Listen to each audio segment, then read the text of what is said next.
Daar is niks wat Heineke Meyer die week kon doen wat die druk sou verlig na 'n eerste nederlaag ooit teen Argentinië nie.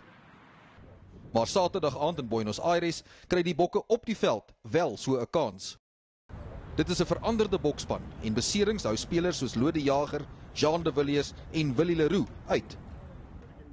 Victor Matfield keer egter terug, terwyl Zane Kirshner vir Leroux vervang. Daar is enkele proefnemings, onder meer in die voorry waar Bismarck du Plessis die keer rus. Pat Lambie vervang vir Andrei Pollard op loskakel en Willem Alberts is na 'n lang afwesigheid terug op flank. Onder die plaasvervangers kan Skalk Brits en Jan Serfontein ook vir die eerste keer vanjaar toetsrugby speel.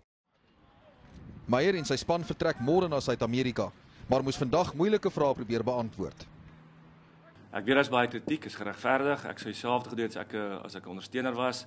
Net 'n wen is goed genoeg vir Suid-Afrika. Help nie ons maak verskonings nie, maar ek kan net van my kant af sê ek is nog steeds hier om te dien. Ek glo nog steeds ons kan die wêreldbeker wen en alles wat my vermoë doen om die beste vir Suid-Afrika te doen. Hy is ook gepols oor die rassesamenstelling van sy span na die jongste dreigemente van Kusatu oor die span se beweerde gebrek aan transformasie. I don't look at colour, I look at the best players, I look what's best for the players. Yes, I'm totally committed to transformation and I've got a great relationship with my players. A lot of, I don't want to mention their names, a lot of the players came to me and said, Coach, it's not true what is in the paper, we stand by you. Gerugte wou dit voortsê dat Meyer se kontrak reeds vir nog 4 jaar verleng gaan word. Saru wou dit egter nie bevestig nie.